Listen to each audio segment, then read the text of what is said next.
Bien, acabamos de leer esto ahí en los versos 17 y 18.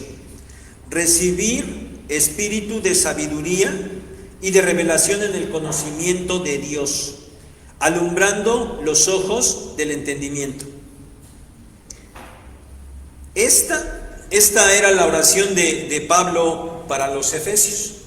Y como se dijo la semana pasada, también, mis hermanos, esta ha sido la oración y permanece siendo la oración que mi hermano Joel y yo hacemos por ustedes.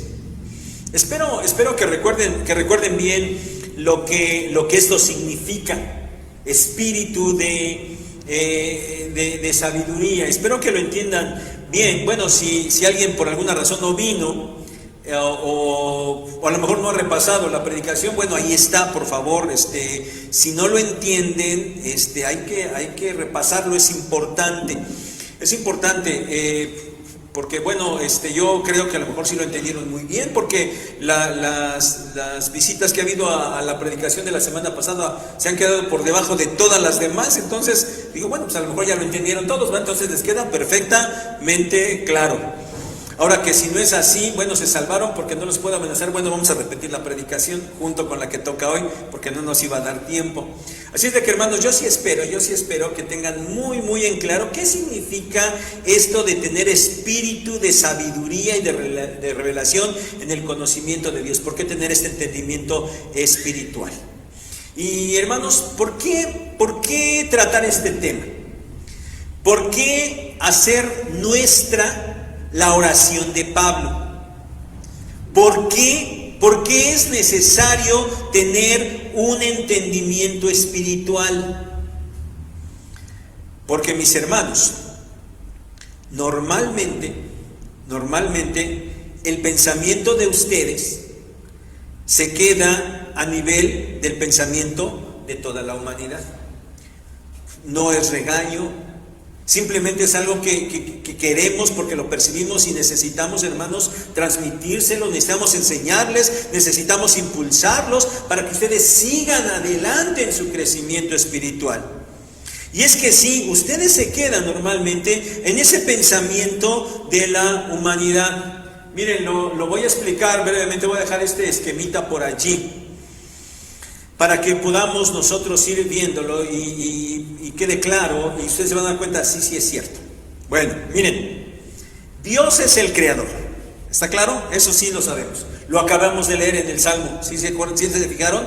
Dios es el creador, y porque Dios es el creador, Dios es el dueño de todo. Dios es el dueño de todo. Dios también es santo, perfectamente santo, infinitamente santo, y Dios es justo. En cambio, la humanidad es pecadora y está bajo el juicio de Dios, bajo la condenación de Dios y bajo la ira de Dios. Sin embargo, Dios también es misericordioso, y en esa paciencia que Dios tiene, Dios obra también en favor de su creación en general. Dios tiene cuidado de su creación, Él la sostiene y Él la sustenta. Hebreos 1:3, Job 38:41, Salmo 136:25, Salmo 104, 25 al 28, Mateo 6, 26, son algunos de los textos que nos dicen cómo Dios está sustentando. Inclusive nos habla de los animalitos, cómo Dios los está cuidando y les da su alimento. Pero, hermanos, hablando específicamente de la humanidad, a pesar de la pecaminosidad del hombre, Dios no lo destruye. Dios no lo abandona. Dios le dijo a Adán, ¿se acuerdan? No comas de ese árbol, porque el día que comas de él ciertamente morirás. Y Adán comió, desobedeció, pecó en contra de Dios. Sin embargo, Dios no lo destruyó inmediatamente, no lo mató inmediatamente. Le dio oportunidad. Pues así es con el hombre. Dios no lo destruye, Dios no lo abandona y Dios sigue siendo bondadoso y misericordioso para con todos los hombres. Por ejemplo, Él sigue proveyendo a todos los hombres de alimento. ¿Cuántas personas conocen ustedes que no son cristianos, que de verdad no tienen nada que comer? Yo creo que no conocen a nadie. Ya lo hemos dicho alguna vez. Aún las personas que viven, ¿cómo se dice hoy? En situación de calle, ni ellos se quedan sin comer, ¿no es cierto? Dios provee para todos. Salmo 145, 9, Salmo 145, 14 al 16, Mateo 5, 45 y Hechos 14, 17 nos dicen esto. Mateo 5:45, muy conocido. Dios hace llover sobre buenos y malos y hace salir su sol sobre justos e injustos. ¿Qué significa esto? Que el sol y la lluvia eran los elementos por los cuales la tierra producía el alimento. Y Dios hacía que todos comieran. Dios preserva la vida de las personas para seguir dándoles oportunidad de salvación. Segunda de Pedro 3, versículos 9 y 15. Pero además de esto, Dios le sigue dando al hombre muchas bendiciones. Los seres humanos son inteligentes, tienen inteligencia, siguen avanzando en el conocimiento de la ciencia, de las verdades, son creativos, inventan muchas cosas, inclusive tienen un conocimiento moral, aunque este vaya en decadencia, pero tienen cierto conocimiento de la moralidad. Y los hombres tienen muchas cosas. Es decir, Dios sigue cuidando, sustentando y proveyendo a su creación. Hermanos, a este cuidado de Dios, a esta bondad de Dios para con la humanidad pecadora, los teólogos le han llamado gracia común. Gracia común, un favor inmerecido que Dios le da a todas las personas, porque son su creación, son criaturas de Dios. Y los hombres sin Dios tienen vida, están vivos, tienen familia, tienen bienes materiales, tienen trabajo, sanan de sus enfermedades y muchas otras cosas más. Y aunque ellos no lo crean, no lo acepten o no lo reconozcan, de todas maneras eso no quita que lo que ellos están recibiendo proviene de Dios. Proviene de Dios. Hermanos, en nuestro entorno, en esta ciudad, en todo este país donde nosotros vivimos, ustedes lo saben perfectamente, la inmensa mayoría, más del 90%, dice que cree en Dios. Es decir, hay una conciencia de Dios en nuestro entorno, sí lo hay, y muy grande. Y ellos dicen que creen en Dios, y por eso, en esas cosas que tienen que ver con la gracia común, la vida, el cuidado, la salud y el sustento, en esas cosas, bueno, ellos se acercan a Dios, ¿verdad? Cuando tienen una necesidad, cuando están enfermos, cuando no tienen trabajo, con lo que sea, o cuando salen a trabajar o lo que sea, se encomiendan a Dios, buscan a Dios, le piden a Dios. E inclusive, cuando ellos reciben esas cosas, hasta, no es la frase común, gracias a Dios. ¿No es cierto que todo el mundo dice eso? Gracias a Dios. Bueno, no sé si lo estén haciendo con plena convicción o solamente lo están diciendo por costumbre, porque así es. Yo creo que es más bien por costumbre que por una convicción clara, pero de todas maneras, hermanos, eso no quita que hay una conciencia en las personas sin Dios de que reciben muchas bendiciones o esas bendiciones de parte de Él y por eso hasta les agradecen. Ahora, hermanos, a lo que yo quiero llegar, a que los cristianos se quedan en esta misma esfera, en este mismo nivel. Los cristianos se quedan en este mismo nivel. Perciben, piden, esperan, agradecen y viven al mismo nivel del resto de la humanidad. Cuando en realidad los cristianos están en un nivel superior. Ustedes, mis hermanos, hacen eso. Y otra vez, no es para regañarlos, no, de ninguna manera. Nuestra intención es que de verdad entendamos las cosas y podamos seguir avanzando. Por eso, hermanos, es que nos hemos ocupado el domingo pasado y hoy en predicar sobre esto. Es necesario que entiendan las cosas espiritualmente. Ustedes tienen lo mismo que los demás. O más bien ellos tienen lo mismo que ustedes tienen. Familia, los cristianos ustedes lo tienen. Ellos no son cristianos y también lo tienen. Ellos tienen trabajo, ustedes también. Ellos tienen salud o se enferman y sanan. Ahora con lo del COVID, ¿cuántos se enfermaron y cuántos sanaron? Ustedes también, ¿no es cierto? Y algunos que enfermaron siguieron viviendo, ustedes también. Y hay otros que ni siquiera enfermaron y la mayoría de nosotros tampoco. Hermanos, ustedes tienen todo lo que todos los demás tienen, pero ustedes tienen mucho más y mejor, de inmenso e inigualable valor, que los hace, mis hermanos, los hace totalmente distintos del resto de las personas. Versículos 18 y 19 de Efesios 1. Ahí nosotros encontramos tres cosas que encontramos.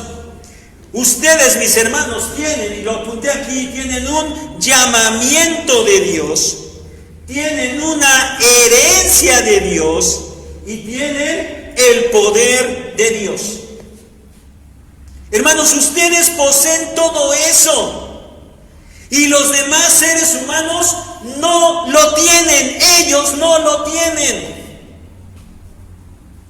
Hermanos, estas cosas son cosas espirituales. Y por eso ustedes deberían tener un pensamiento espiritual. Pero hermanos, siguen teniendo un pensamiento meramente terrenal. Ustedes, ya siendo hijos de Dios, se siguen comportando y siguen pensando como meras criaturas de Dios. Es necesario, hermanos, tener un pensamiento espiritual para entender correctamente las características de estas cosas que ustedes ya poseen. Y ese es el objetivo de esta predicación. Vayamos al texto. Efesios 1, versículos 18 y 19.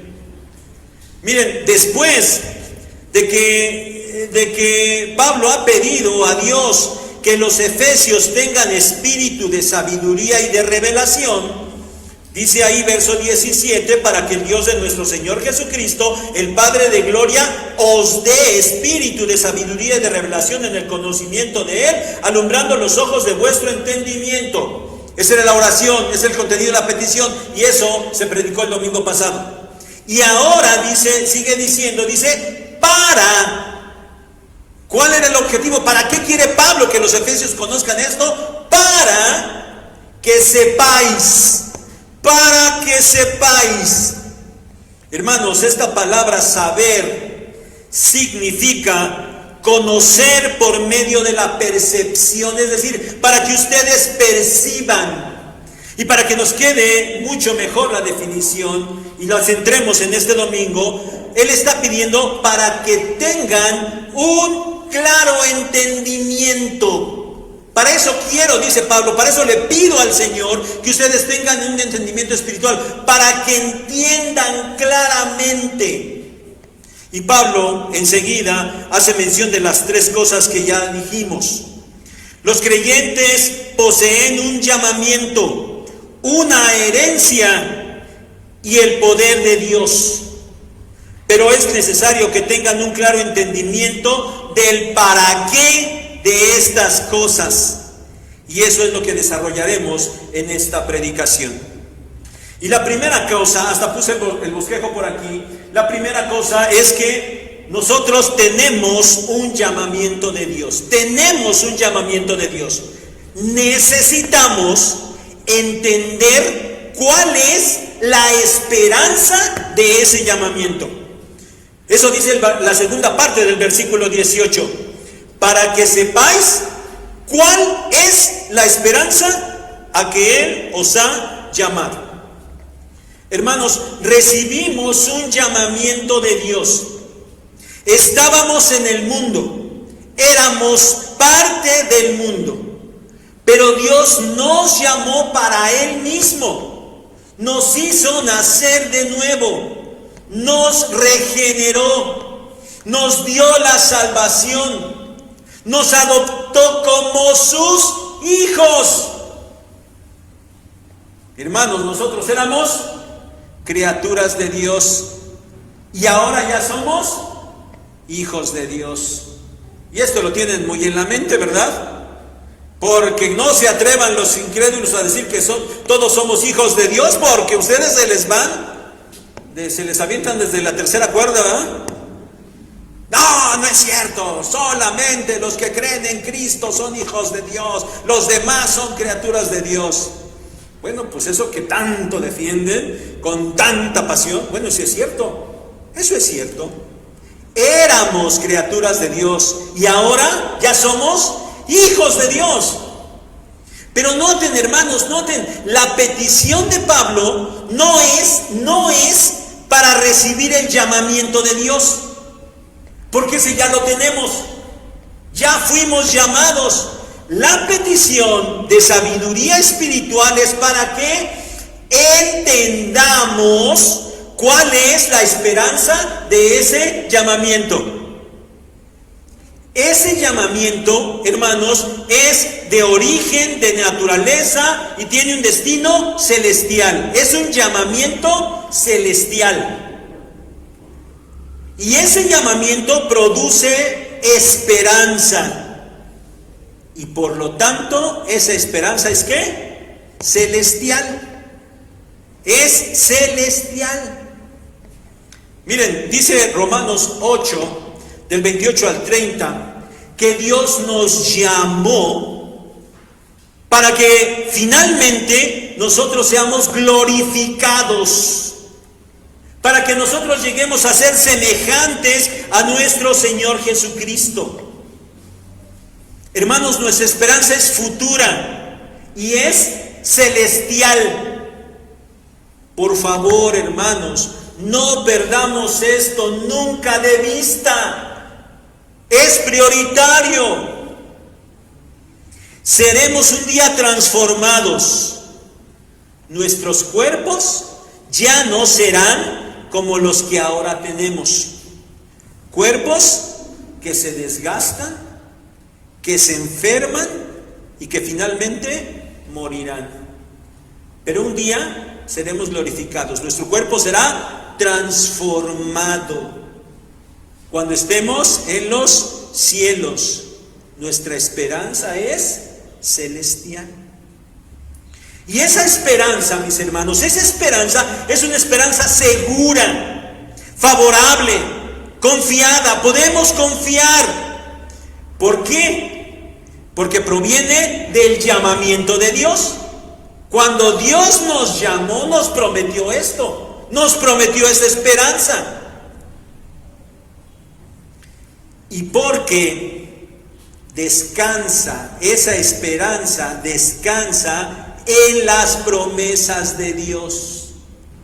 Y todo lo que Dios promete se cumple, porque Dios es fiel. ¿Ustedes creen esto, hermanos? ¿Creen esto realmente?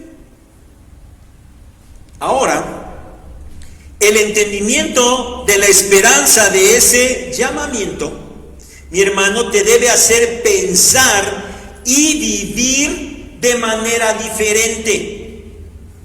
Efesios 4:1 dice que debemos vivir de una manera digna del llamamiento con el cual hemos sido llamados. Hermanos, si tu esperanza no es celestial, solo estarás mirando al presente en esta tierra. Y estarás inclinado a solo pensar y vivir como el resto de la humanidad, como criatura de Dios. Si tu esperanza no es celestial, eso es lo que estarás haciendo. Hermanos, es una realidad. La humanidad no vive como quisiera, aún y cuando pretenda tener una perspectiva muy optimista. La realidad nos dice que en la humanidad hay mucho desencanto por muchas cosas, en muchas áreas de la vida. Y por eso la humanidad está buscando siempre poner su esperanza en algo. Pero podríamos preguntarnos, ¿esa esperanza que el mundo tiene es real? ¿Cuál es en realidad esa esperanza? ¿Cuál es? ¿En qué está puesta? Y en todo caso también, ¿hasta dónde alcanza? ¿Es segura? ¿La esperanza de la humanidad es segura? Miren, por ejemplo, se pone la esperanza en el futuro, ¿verdad? Siempre se espera que las cosas mejoren, que las cosas siempre sean cambiantes y que la humanidad vaya llegando a algo mejor de lo que tiene ahora. Pero, mis hermanos, para las generaciones pasadas, para aquellos que ya se están vacunando en estos días, ¿verdad? Ya alcanzaron, pues a estas generaciones ya les alcanzó el futuro, ¿no es cierto? Su juventud, su adolescencia, su niñez ya quedó lejos. Y si tenían esperanza en un futuro mejor, para estas generaciones el futuro ya llegó y ha sido frustrante, ¿no es cierto? Porque el futuro no les ha dado algo mejor. ¿Y los jóvenes? ¿Ustedes jóvenes tienen esperanza en un futuro? ¿O será por eso que las generaciones actuales ya mejor ni piensan en el futuro y solamente se contentan y se ocupan de vivir solo en el presente? Pero mis hermanos, si ahondamos un poco y pensamos en el asunto del después de la muerte, ¿cuál es la esperanza de los inconversos? Todos pretenden que irán al cielo, ¿no es cierto? Todos pretenden que van al cielo, pero de todas maneras no se quieren ir, ¿verdad? Sí, yo me voy a ir al cielo, pero pues entre más me tarde mejor, ¿no? Y cuando uno de sus seres queridos muere, invariablemente lo colocan en el cielo, ¿no es cierto? Todos están en el cielo. Pero hermanos, ¿su esperanza es real? Sin duda que no. La manera en la que ellos afrontan la muerte, durante y antes, esa es la evidencia de que su esperanza no tiene ningún sustento. Y es por eso, mis hermanos, que se aferran a la vida. Por eso les da miedo enfermar y les da miedo morir. Y todo su esfuerzo se dirige a vivir la vida de la mejor manera. Ellos están alejados de Dios. Ellos no han recibido el llamamiento de Dios. Y su esperanza, la que sea, y puesta en lo que sea, no es una esperanza real. Y por eso, en su desesperanza, buscan a Dios. Pero lo buscan solamente para obtener las cosas meramente terrenales. Su esperanza es que Dios les ayude a obtener vida, cuidado, salud, sustento. Solo piden eso porque su esperanza, su perspectiva solamente es terrenal. Y tú, mi hermano, a pesar de tener una esperanza celestial y segura por el llamamiento que Dios te ha otorgado, tú sigues viviendo, pensando, buscando y orando solo por las cosas terrenales. Y aquí, mi hermano, es donde quiero llamar tu atención. ¿Sí te estás dando cuenta de la enorme diferencia que tú tienes? ¿Quién eres? ¿Dónde estás? ¿Qué es lo que Dios te ha prometido? ¿Y cómo todavía sigues acá? ¿Te das cuenta de lo que tú tienes? Dios te ha prometido darte lo que tú necesites en esta tierra, ¿no es cierto? Dios ya te lo prometió, Y si Dios lo prometió, entonces es algo seguro. Pero hermano, todavía más, tu esperanza se extiende a lo que Dios hará por ti en la eternidad, allá en los cielos. Hermano, no hay comparación, espero que lo estés entendiendo. No hay comparación. Por eso, hermanos, nosotros oramos. Y hoy te pedimos que tú ores también, para que tengas un entendimiento claro de la esperanza que produce el llamamiento que has recibido, para que vivas a la luz de esa esperanza. Segundo punto, tenemos una herencia. Necesitamos entender cuál es la gloriosa riqueza de esa herencia. Última parte del versículo 18 dice esto.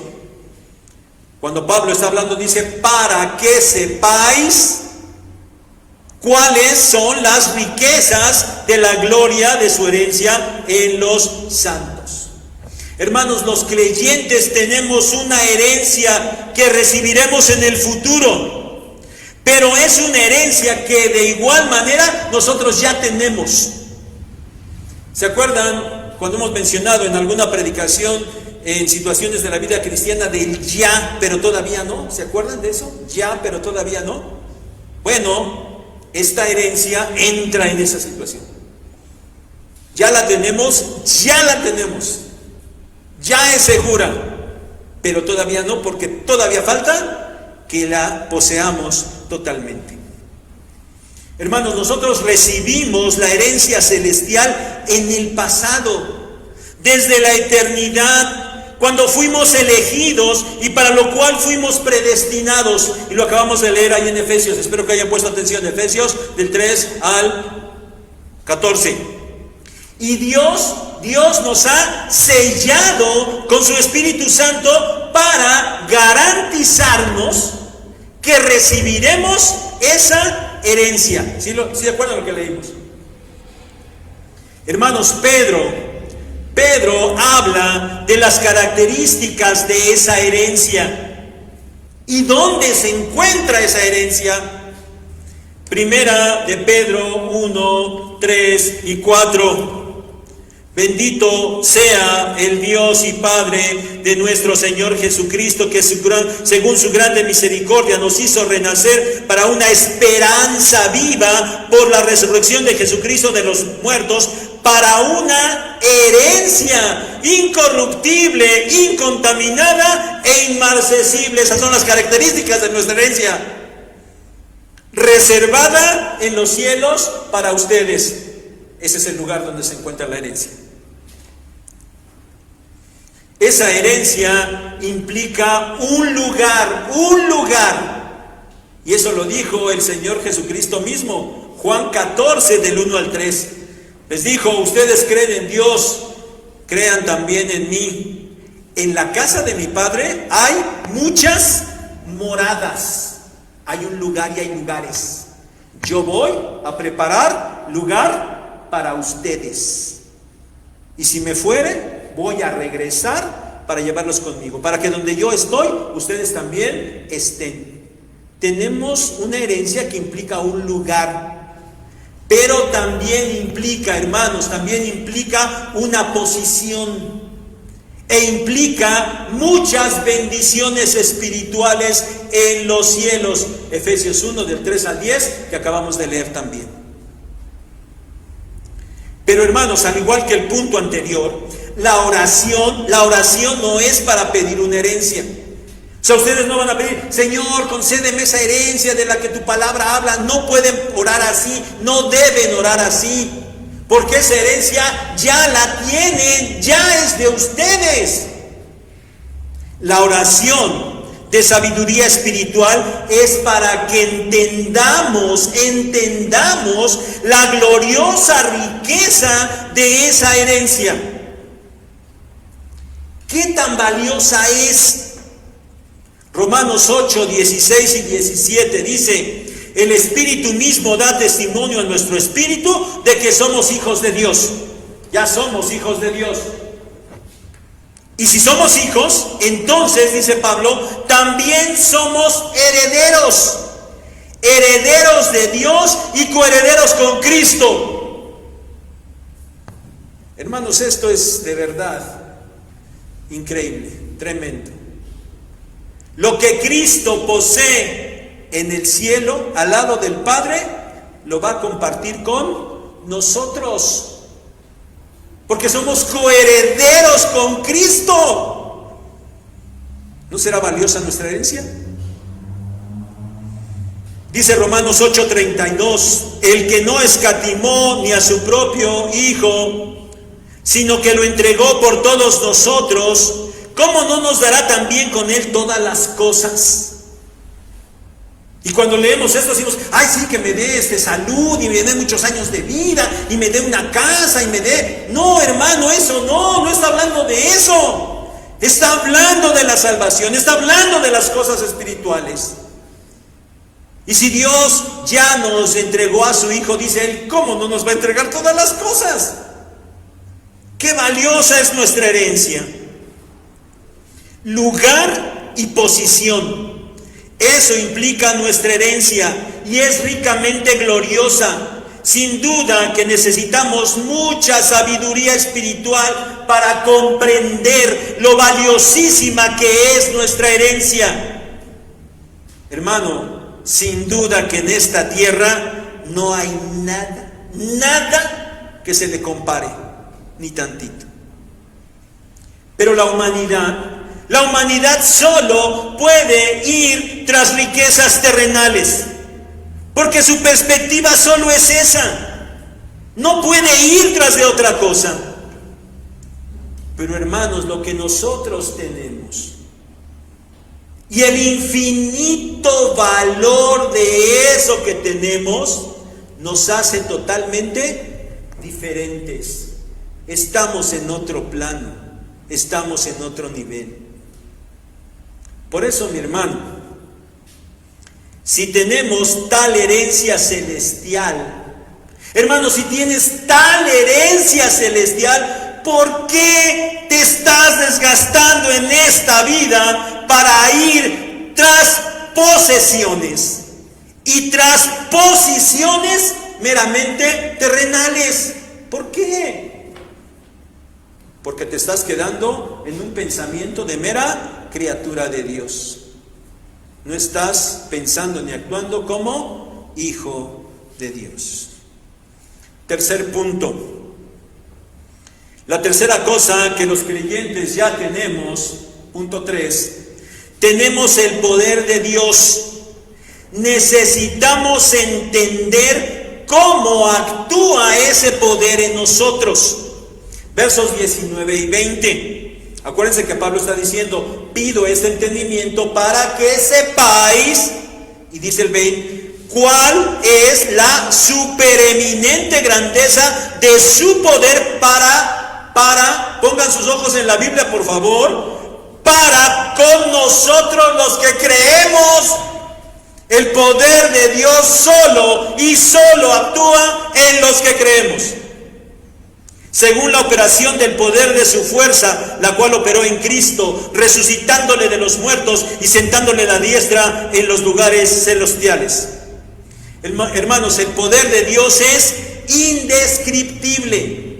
Por eso es que Pablo usa muchas palabras intentando detallar la grandeza del poder de Dios. Él lo describe como supereminente, que es un superlativo, que tiene la idea de algo extraordinario, algo grandísimo, algo superior, algo sobrepujante. Y junto a esta palabra usa la palabra grandeza para describir el poder de Dios. Ese poder es el que actúa en los creyentes, y otra vez, solo los creyentes. Los inconversos no tienen acceso a este poder de Dios. Cuando reciben algo, solamente es por la gracia común, que tiene que ver solamente con esto. Ahora, para describir cómo es que actúa, Pablo utiliza la palabra operación, que se refiere a la capacidad operativa, porque Dios tiene poder para hacerlo. Y en esta segunda ocasión usa una palabra que tiene mucha relación con nuestra palabra dinamita, un gran poder que explota en un momento dado, pero también con la palabra dínamo, que es una especie de motor. Y es mejor utilizar la idea de dínamo, porque dinamita explota en un momento dado, pero el dínamo está produciendo energía constantemente. Tal poder es el que levantó a Cristo de los muertos, lo resucitó y lo elevó a la diestra del Padre en los lugares celestiales. Nosotros escuchamos, leemos y creemos en la resurrección de Cristo, ¿no es cierto? Pero se han puesto a pensar, de verdad, en un momento dado, ¿ustedes han podido ver a alguien muerto? ¿Han visto un cadáver? Ahora imaginen que un cadáver, o sea, algo muerto, de repente se levanta porque vive, otra vez vive. Y luego no solamente vive, sino que ha sido un cuerpo transformado y después ha sido llevado a los cielos. Eso es lo que sucedió con nuestro Señor Jesucristo. ¿Qué clase de poder se necesita para hacer eso? Pues ese mismo poder es el que se opera en nosotros. Estábamos muertos, recibimos vida por parte de Dios. Un día, si nosotros morimos físicamente, vamos a ser igualmente resucitados. Y si todavía vivimos, vamos a ser transformados. Y cualquiera de los dos casos, todos seremos levantados y llevados con nuestro Señor Jesucristo a los cielos. Ese será el momento de nuestra glorificación, a la que hemos sido llamados. Ese es nuestro llamamiento y esa es nuestra esperanza, para estar con el Señor por la eternidad, en ese lugar y en esa posición que son nuestra herencia. Suena increíble, ¿no es cierto? Pues lo es, realmente lo es. Pues ese poder que actúa de esa manera en el Señor Jesucristo, ese poder está a nuestra disposición y va a obrar de la misma manera. Pero también, hermanos, ese poder de Dios es el poder del que nosotros podemos echar mano en nuestra vida diaria. Pero no te vayas a equivocar.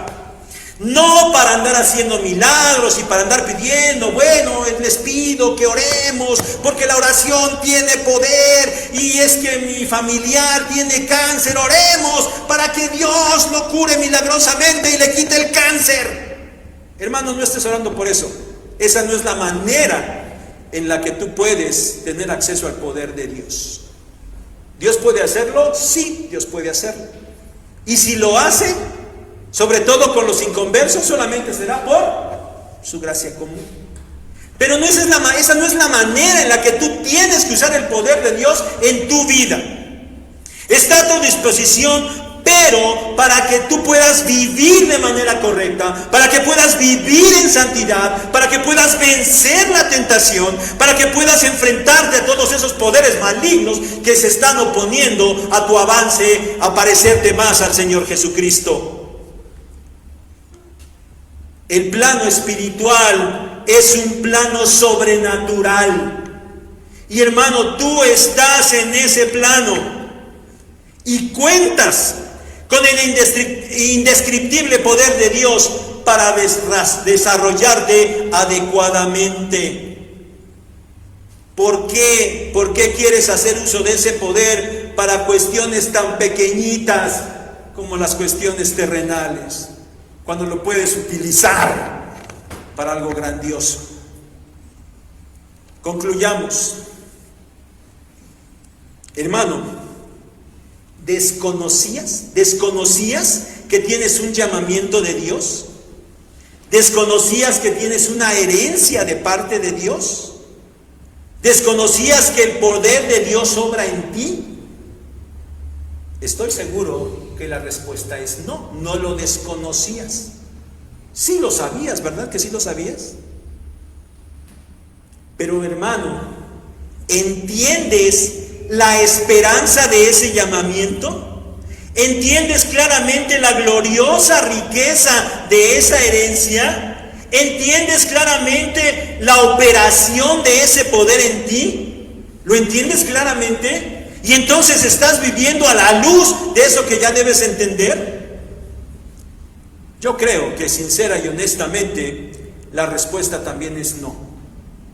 También es no. No todos, y no en la misma medida, pero la mayoría no. ¿Por qué? Porque siguen viviendo en este nivel.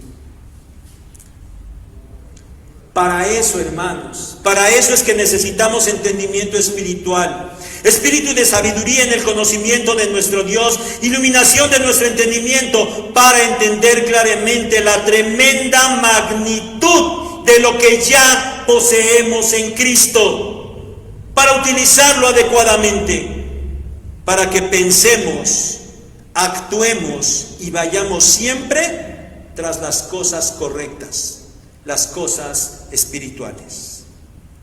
Oremos, hermanos, oremos por este entendimiento. Vivamos a la luz de tan grandiosa realidad. Dejemos de vivir como aquellos que solo son creación de Dios. Oramos que esto les quede muy, muy claro y que vivan a la luz de esto, que el Señor les dé entendimiento espiritual para comprenderlo y para vivir a la luz de ello. Que Dios les bendiga.